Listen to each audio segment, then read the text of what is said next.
Bonjour à tous, bienvenue sur le plateau de Lyon Mac TV pour votre rendez-vous hebdomadaire Lyon Politique. Décryptons ensemble l'actualité lyonnaise et pour m'accompagner aujourd'hui, les journalistes Raphaël Ruffi-Fossoul et Damien Gouy-Perret, le politologue et ancien élu lyonnais Romain Blachier. Bonjour messieurs. Bonjour Alexis. Bonjour. Un sommaire plutôt sommaire aujourd'hui puisque nous allons parler sans surprise de Gérard Collomb, l'ancien maire de Lyon qui nous a quittés samedi soir à l'âge de 76 ans. Les hommages ont été unanimes ou presque et Gérard Collomb a été inhumé ce mercredi au cimetière de Loyasse après des obsèques organisées en la primatiale Saint-Jean en présence d'Emmanuel Macron, d'Édouard Philippe mais aussi d'une petite foule d'anonymes. Messieurs, je vais vous demander quelle est selon vous la plus grande réussite de Gérard Collomb en tant que personnalité politique lyonnaise de premier plan? Et vous pourrez évidemment critiquer ou saluer ce qui aura été dit autour de la table. Romain? Alors, il y a tellement de choses que c'est difficile de faire une liste exhaustive. La question, surtout, c'est le fait d'avoir ramené Lyon sur la carte politique française, d'avoir permis à ce qu'on en parle davantage. Alors, ça avait déjà été fait un petit peu avant par Michel Noir et Raymond Barre, mais ça a été aussi une continuation de ça, et puis aussi une plus grande encore, un plus grand rayonnement pour la ville. Il y a eu, on va à chaque fois énumérer les mêmes choses, les berges du Rhône, les nuits sonores, un certain nombre d'aménagements comme par exemple le quartier de la Confluence. Mais ce qui aura été intéressant aussi, c'est peut-être d'arriver à rassembler un peu plus, alors avec des fois des engagements louvoyants, mais d'arriver à rassembler davantage les Lyonnais, que ça a pu être fait ensuite ou que ça a pu être fait avant, quels que soient les clivages politiques. Ça, c'est quelque chose qui est important. Et puis d'avoir sorti peut-être Lyon d'une espèce de forme de provincialisme dans lequel on se comparait systématiquement à Paris et d'avoir fait justement une ouverture plutôt vers le monde, vers Milan, vers Barcelone.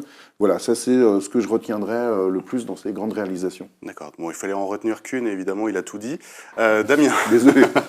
Moi, je dirais que sa plus grande réussite, c'est d'avoir réussi à sortir de son dogmatisme dans lequel il était au début des années 70. Et il l'a dit lui-même, d'ailleurs, il en a parlé lui-même. Je pense que la vraie réussite, elle est là, parce que ça lui a permis justement de se rapprocher de l'ensemble des Lyonnais. Et sa réussite principale, elle est là. Après, il y a beaucoup de choses à dire sur les réussites et les échecs. Raphaël? En tant que maire, je pense qu'on retiendra surtout les berges du Rhône, parce que ça a été un acte assez courageux. Il faut se souvenir à quoi ressemblaient ces berges avant de le faire. Il faut se souvenir qu'il y avait eu des oppositions assez fortes, que la droite proposait de continuer à garder des parkings. Et c'est un sujet, je trouve qu'en plus, il a mené, qui a été assez symbolique de sa manière de faire sur le premier mandat, avec ses guinguettes pendant trois étés qui ont donné une très belle énergie à ces berges et qui ont permis aux Lyonnais de se les réapproprier.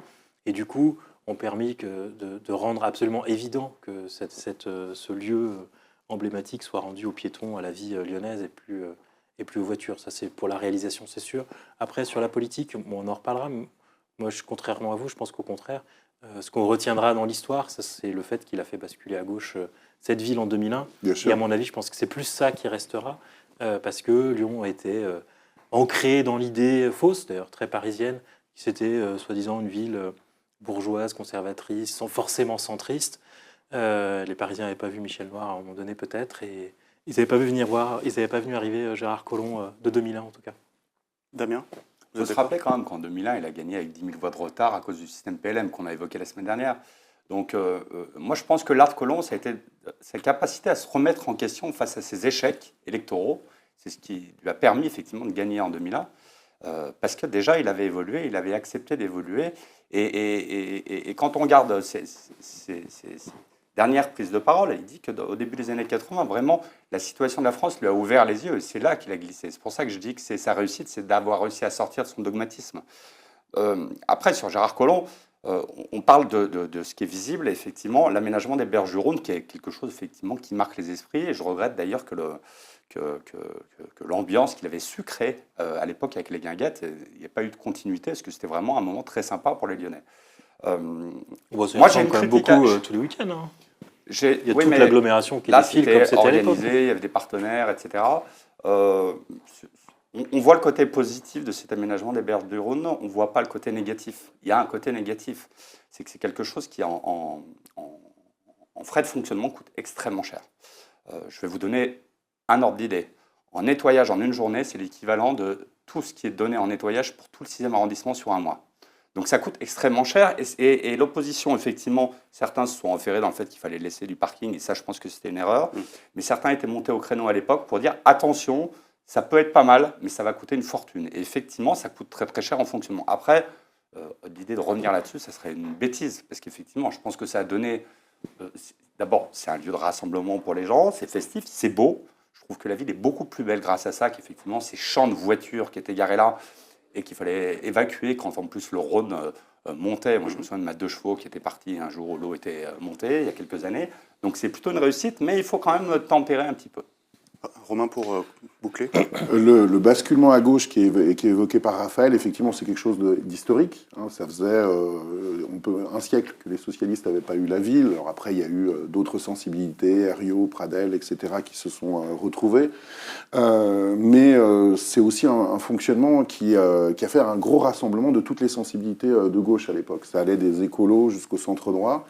C'est quelque chose qui est parfois oublié par les majorités actuelles à la ville de Lyon, c'est que, en fait, il y a une continuation quelque part du basculement à gauche de la ville de 2001 à aujourd'hui. D'ailleurs, auparavant, c'est effectivement, tu as complètement raison sur le retard de 10 000 voix qui se passe en 2001. En 2008, il est réélu au premier tour. Et puis, même, on commence à avoir un certain nombre de basculements dans la ville. C'est-à-dire la ville commence à voter à gauche aussi aux élections nationales. Et c'est d'ailleurs une erreur que va faire Collomb en 2020, c'est de penser que c'est uniquement lui qui amène la ville à voter à gauche, à arrêter d'ailleurs d'être de gauche, c'est le gros paradoxe.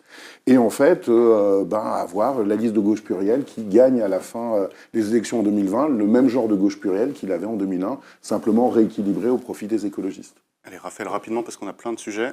Non, mais c'est un mot, je trouve que c'est intéressant d'insister sur cette bascule à gauche, parce que c'est curieusement ce qui n'a pas été abordé aux obsèques. Aux obsèques, Mais il n'y avait que des gens de droite qui parlaient aux obsèques. Pour lui rendre hommage, des gens qui en tout cas l'ont rencontré à la fin de sa vie, sur la fin de son parcours. On était quand même surpris de voir que ce soit Édouard Philippe avec qui il parfachait. Alors apparemment ils ont beaucoup échangé. Quelque part le choix d'Édouard Philippe, c'était un peu dire aussi, je ne sais pas comment il s'est fait, mais c'était un peu dire que l'héritage politique de Gérard Collomb fait aujourd'hui, ce serait Édouard Philippe. Mais on n'a pas du tout entendu 50 ans de bataille politique. Quelqu'un qui commence dans les années 60-70 quand même très, très à gauche, avec Fondation Jean Jaurès, et tous ses compagnons de route qui se sont battus à ses côtés pendant 30 ans dans une mission qui paraissait totalement impossible. Et effectivement, l'énergie, alors ils l'ont dit discrètement, un peu quand ils sont attardés, quand la presse leur a demandé, c'est Najat Vallaud-Belkacem, c'est Hubert-Julien Laferrière, qui se sont souvenus que ce début des années 2000, il y a eu une énergie, une confiance donnée aux nouvelles générations qui ont permis de faire les nuits sonores, évidemment, mais aussi beaucoup de choses dans la ville qui a libéré quelque chose. Allez, on avance. On ne fait pas 3 mandats de maire d'une grande ville sans accumuler quelques échecs, quelques ratés, des occasions manquées. Des casseroles, Gérard Collomb en avait. Et quel a été, selon vous, l'échec ou le loupé le plus marquant, Raphaël? Le loupé le plus marquant, c'est d'avoir échoué à réussir sa succession. C'est-à-dire qu'il sans doute est-il resté trop longtemps, sans doute est-il... Il avait...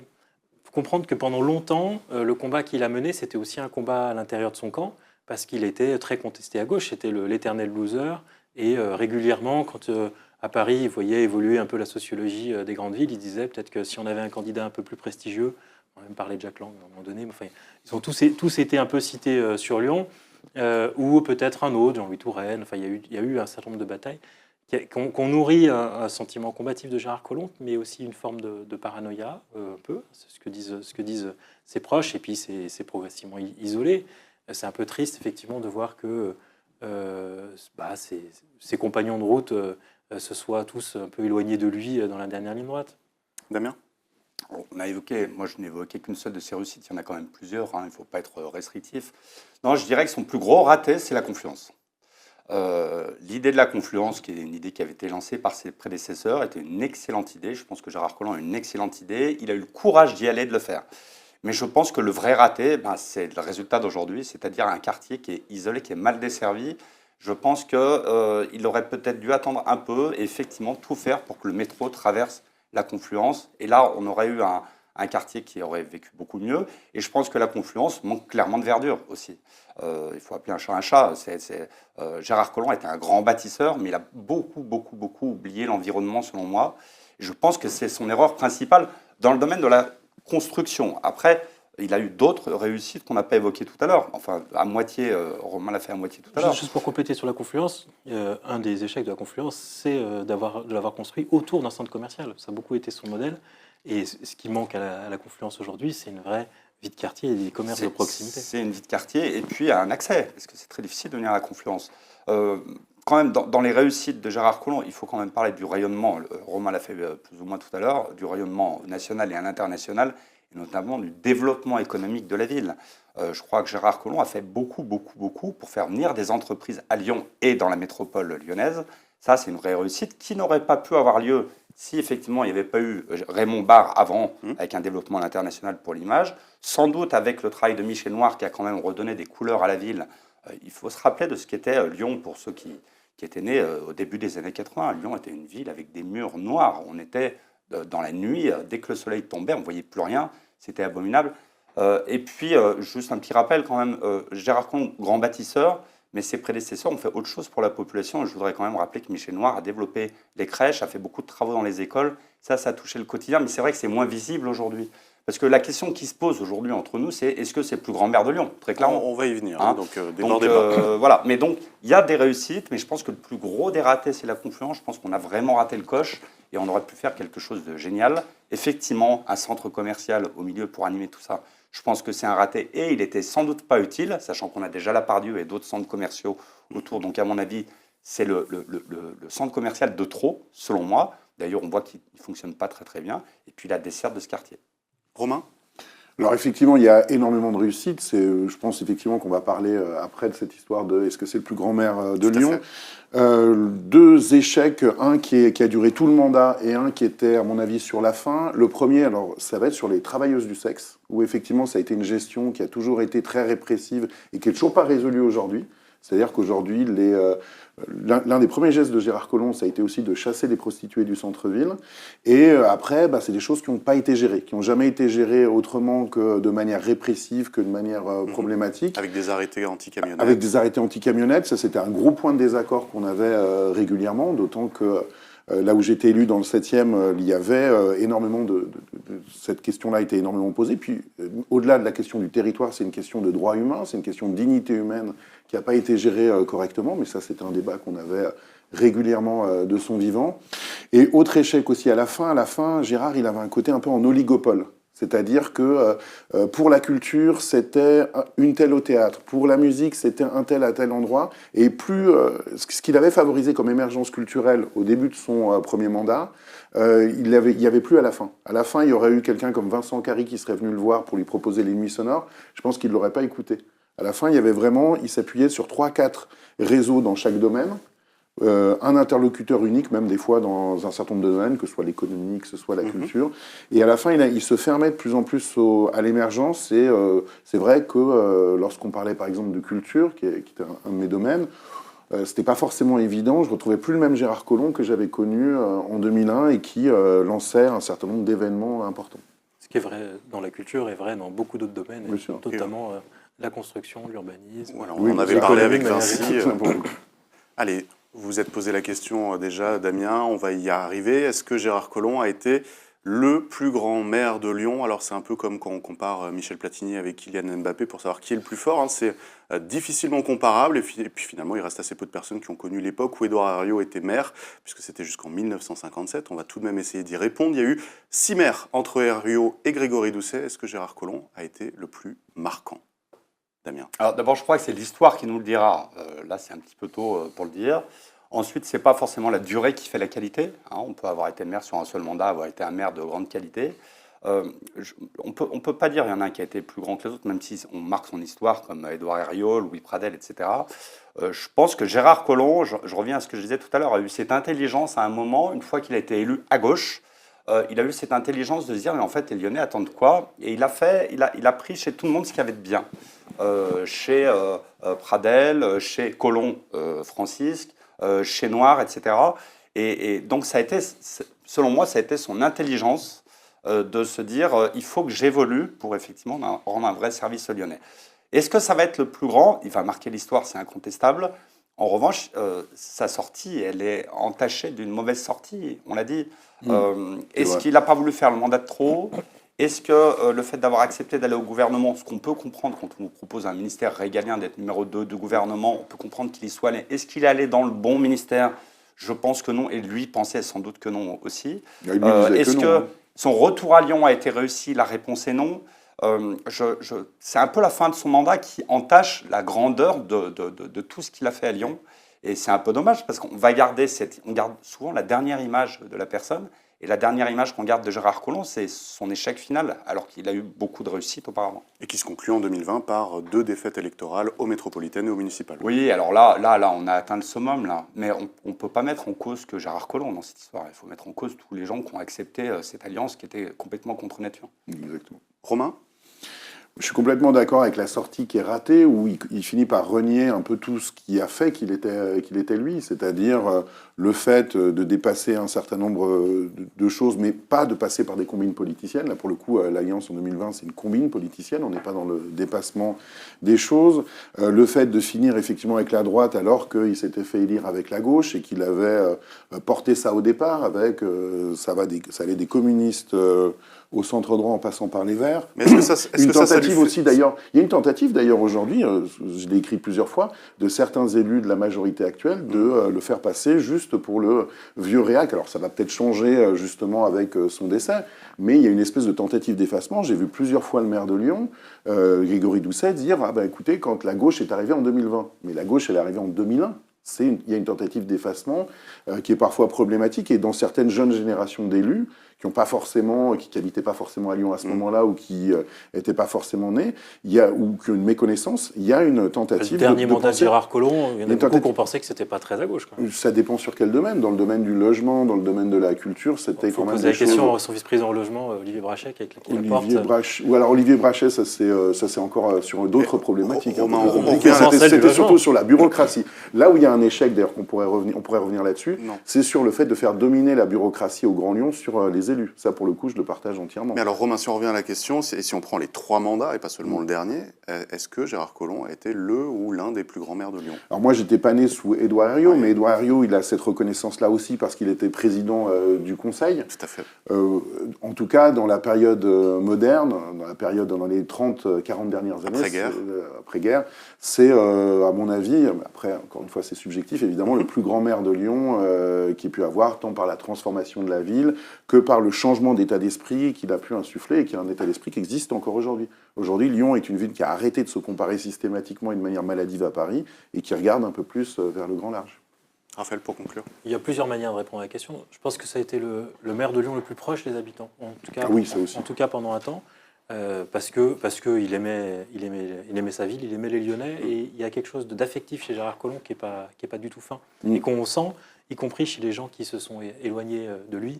C'est vrai que c'était un peu triste de voir effectivement ces funérailles où finalement il y a du monde, mais c'est pas la foule que ça aurait pu être. Édouard Herriot, il y avait 100 000 personnes place Bellecour. Alors, c'était 50 000 pour Édouard Herriot et, 100 000 après, et des dizaines de milliers pour Pradel. Il y avait plus de monde pour Pradel que pour Collomb. Ouais. Donc un peu une autre Les époque. gens n'ont aucun goût. Mais Il y a la télé maintenant, c'est pour ça aussi. Oui, c'est pour ça, parce que franchement, merci pour l'échange. après, pour répondre, je suis assez d'accord sur la confiance, parce que je pense que Gérard Collomb, quelles traces il va laisser dans la ville ? Les berges, ça c'est une grande réussite parce qu'on va continuer longtemps de se les réapproprier.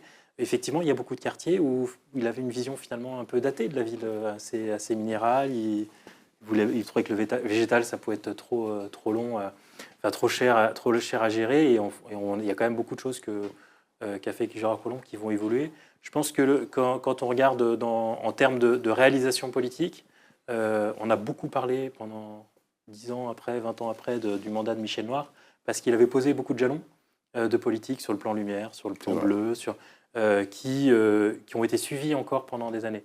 Et je ne suis pas sûr qu'on suive ce qui a été mis en place pendant Gérard Collomb longtemps. On est plutôt en train de corriger un peu les manques qu'il y a eu. Ça a été un très grand maire de Lyon, il n'y a pas de doute. Est-ce que c'est le plus grand ? Je ne sais pas s'il y a un intérêt à répondre à cette question. Et puis moi, je vous donne mon avis, même si on s'en fiche. Pour moi, il n'est pas sur le podium. Mais ça, vous le lirez dans le Lyon Mag dans un mois. On poursuit notre émission avec l'autre grande question que tout le monde se pose désormais. Comment rendre hommage, l'hommage le plus à la hauteur de ce qu'a pu apporter Gérard Collomb à Lyon ? Faut-il renommer une rue, une place, un bâtiment, comme la gare de la Part-Dieu, comme le demandent Jean-Michel Aulas et Yann Cucherat, lui faire une statue en or qu'on exposera à la Duchère, ou bien attendre, puisque Raymond Barre ou Francisque Collomb, par exemple, ont été honorés une, voire plusieurs décennies après leur décès. Qu'est-ce que vous préconisez ? Damien ? Oui, pourquoi pas une place Gérard Collomb, pourquoi pas un bâtiment Gérard Collomb, pourquoi pas une école Gérard Collomb, il n'y a pas de raison. N'hésitez pas à répéter tout ce que je viens de dire, Damien, Non, mais essayez d'apporter quelque chose. Il n'y a pas de raison. C'est une grande personnalité lyonnaise qui a marqué franchement Lyon pendant une quarantaine d'années, très clairement. On a bien un pont Raymond Barre. Enfin, ça me paraîtrait assez logique, effectivement, qu'on marque l'histoire lyonnaise avec une place, une rue, un boulevard, etc. Là-dessus, il n'y a aucun souci. Est-ce qu'il faut le faire là, maintenant, tout de suite? Je ne sais pas. On a attendu un peu pour Raymond Barre. Franchement, on peut attendre. La place Louis Pradel, elle n'est pas arrivée tout de suite non plus. Oui, enfin, moi, j'ai pas d'opposition à ça. Je vois pas pourquoi les Lyonnais auraient une opposition à ça. On a beaucoup de rues, de places, de boulevards, d'avenues à Lyon avec des noms. On ne sait absolument pas à quoi ça correspond. Donc, autant qu'on ait des rues avec l'appellation de gens qu'on connaît. Oui. Romain? Il y a, évidemment, il y a tout un rôle à avoir, il y a un positionnement à avoir pour trouver une place ou pour trouver une avenue à Gérard Collomb. Il y a d'ailleurs, juste à côté de la mairie du 9e, là où il a été maire aussi pendant très longtemps, sur la place Valmy, il y a tout un endroit qui n'a pas de nom et qui pourrait tout à fait, par exemple, convenir. On pourrait aussi débaptiser un quai, je sais pas. Et d'ailleurs, les gens pensent que ça s'appelle la place Valmy, alors qu'en fait, non. Exactement. C'est la grande esplanade qui est devant la mairie. C'est exactement à ça que je pense, et ça peut être intéressant. Une statue en or à la Duchère, bon, ce serait, en tant qu'acteur de la Duchère, je pense que ce serait de mauvais goût de faire ce système-là, mais j'imagine que c'est une boutade. Bien sûr. Voilà, par contre, enfin voilà, donc je pense que c'est une nécessité, évidemment, de le faire. Il y a cette idée sur la place Valmy, il peut y avoir d'autres idées, enfin, je m'imagine qu'on trouvera ça. Effectivement, il faut mettre un petit peu de temps, le temps que le décès, que le deuil se fasse. Par contre, effectivement, sur la question de la commémoration, moi, j'ai été aussi un peu surpris. Là, on a parlé tout à l'heure d'Édouard Philippe et d'Emmanuel Macron aux funérailles, aux obsèques. C'est vrai que quelqu'un qui a fait tout un parcours à gauche, sur la mémoire, on aurait pu aussi avoir une personnalité de ce bord-là, et ça n'a pas été forcément le cas. Il y avait François Hollande qui était dans la primature, qui n'a pas pris la parole. Qu'on n'avait pas fait son ministre aussi. C'est vrai. C'était un peu les frustrations de Gérard Collomb. D'ailleurs, d'où une des disputes avec Najat Vallaud-Belkacem, qui, elle, avait été ministre, alors que Gérard, non. Alors, juste avant Raphaël, Damien, vous vouliez réagir? Oui, juste pour revenir sur les obsèques, où il n'y avait pas tant de monde que ça, pas tant de Lyonnais que ça. Oui. D'abord, c'était Élysée, en plus, il faisait froid. Et on nous a tellement annoncé de personnalité nationale, et on nous a tellement fait comprendre que de toute façon, le quartier serait inaccessible. Je pense qu'il y a beaucoup de gens qui ont renoncé. J'en fais partie. Si j'avais pas pris peur à l'idée d'être obligé de faire la queue, d'être fouillé au corps et de passer des heures dehors sous la pluie, honnêtement, j'aurais pu venir. Je ne suis pas venu parce que je travaillais, mais j'aurais pu venir. Et je fais partie de ces Lyonnais qui ont renoncé. Raphaël? Il y a deux quartiers qui s'imposent pour Gérard Collomb. C'est le 9e, c'est la Duchère. C'est vraiment le quartier sur lequel il a eu le plus long fidélité. C'est là où se fait son engagement. C'est aussi le quartier de l'industrie, à Metz. Ça, c'est vraiment les premiers engagements de Gérard Collomb. Et puis l'autre quartier, on en a parlé, c'est la Confluence, même si on peut juger de manière positive ou négative ce qui a été fait. C'est sûr que c'est la trace qui restera dans la ville. Il y a aussi les berges. Mais oui, évidemment que c'est normal qu'une ville rende hommage à ses serviteurs. Donc vous voulez débaptiser le cours Charlemagne en bon wokiste que vous êtes pour renommer en Gérard Collomb? Ou l'esplanade François Mitterrand, si vous préférez. Oh non, pas l'esplanade François Mitterrand. Ou sinon, tu débaptises le pont Raymond Barre et à chaque fois qu'il y a un maire de Lyon qui meurt, tu donnes le nom du pont. C'est une idée. Allez, dernière question de cette émission spéciale Gérard Collomb. Avec son décès, est-ce qu'on peut considérer que le colombisme est mort avec lui, que sa vision politique, économique, culturelle, sociale, sécuritaire lui appartenait et que personne ne portera plus ce même flambeau? Ou bien est-ce que les nombreux bébés colons resteront pour toujours les porte-voix de ce colombisme? Raphaël? Le colombisme a plusieurs facettes et je pense que non, on n'a pas fini d'entendre parler ses héritiers. Je pense qu'il y aura une défense jalouse. D'ailleurs, on a commencé à l'entendre dès cette semaine de qui seront les héritiers. Mais il y aura du colombisme dans différents aspects. Il y a une partie de la droite, effectivement, qui retient son alerte au ministère de l'Intérieur. Je pense que pour la gauche, d'ailleurs, il a plus fait un virage à droite qu'il n'a permis à la gauche de s'approprier vraiment les questions de sécurité et surtout les questions d'immigration. Parce qu'il l'a fait avec un vocabulaire qui était très éloigné de celui de la gauche, alors qu'il avait plutôt réussi, au contraire, au début, à amener la gauche sur des questions pragmatiques en matière de logement. En disant, avant tout, la première chose, la mixité, ça se passe sur le logement social. Il a beaucoup martelé ça. Sur la sécurité, sur l'immigration, je ne le vois pas être une référence à gauche parce qu'il l'a fait dans des termes qui ont plus parlé à la droite. Mais on parlera de lui à Lyon longtemps sur l'énergie, sur le développement économique. Romain?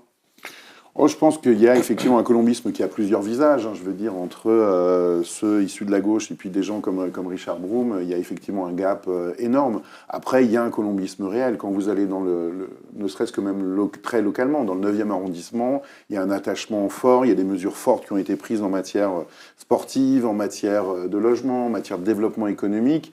Et une gauche qui s'intéresse à la question de la production économique, à la question de la sécurité, alors peut-être pas évidemment avec les mêmes mots qui ont pu être employés vers la fin, mais avec beaucoup de mots qui ont pu être employés au début et au milieu, elle a toute sa place dans le paysage politique. Une gauche qui est fidèle aux racines lyonnaises, aux valeurs lyonnaises, aux traditions lyonnaises, elle a tout son avenir dans cette ville.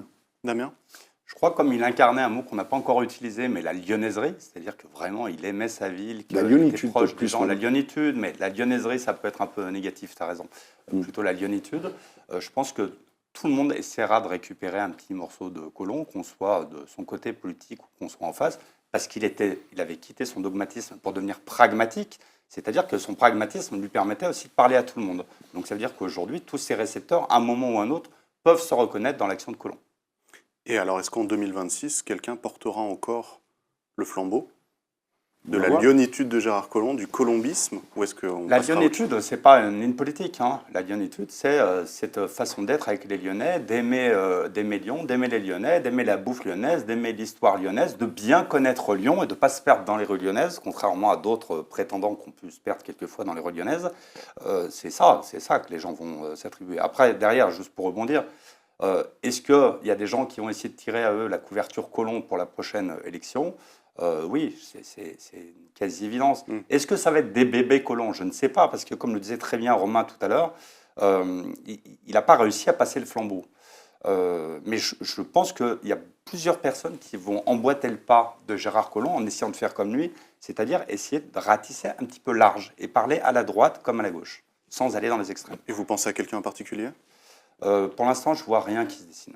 Très bien. Romain, pour finir. J'ai quelques idées, mais on verra bien. Ouais. Sur la question de la lyonnitude, c'est effectivement pas la propriété d'un camp. Ça, c'est évident. La première personne qui penserait que c'est la propriété de la gauche ou de la droite, elle ferait une grave erreur, et même ce serait à contresens de ce qu'est l'identité lyonnaise. Par contre, le fait d'intégrer de la lyonnitude dans son programme politique, dans son attitude, dans son fonctionnement, c'est pas tout le monde qui le fait. Vous avez des gens de droite qui le font très bien, vous avez des gens de gauche qui le font, mais vous avez aussi des gens de gauche et des gens de droite qui ne s'approprient pas du tout ce que fait cette ville, qui ne s'approprient pas du tout son passé, qui ne s'approprient pas du tout son avenir, qui pourrait être élu à Lyon comme il pourrait être élu à Vierzon. Et ça, c'est quelque chose, effectivement, qui fait partie du paysage politique, un peu comme vous avez une gauche pro-européenne, une gauche anti-européenne, une droite anti-européenne, une droite pro-européenne. Je pense qu'il y a une gauche qui est dans la lyonnitude et une gauche qui ne l'est pas, tout comme il y a une droite qui l'est et une droite qui ne l'est pas. Eh bien, messieurs, ou Raphaël voulait dire un mot? Ah oui, j'ai pas répondu. Ah bon?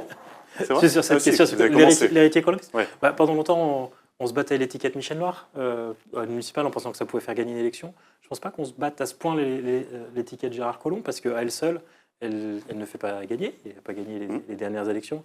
Donc, quelque part, tout le monde sera colombiste en prenant une partie de son héritage, mais tout le monde aura aussi à ajouter quelque chose de différent. Ça ne suffira pas d'être l'héritier de Gérard Collomb. Allez, on arrive à la fin de cette émission. Merci de nous avoir suivis. On attend vos commentaires et l'actualité continue sur lyonmac.com. À la semaine prochaine.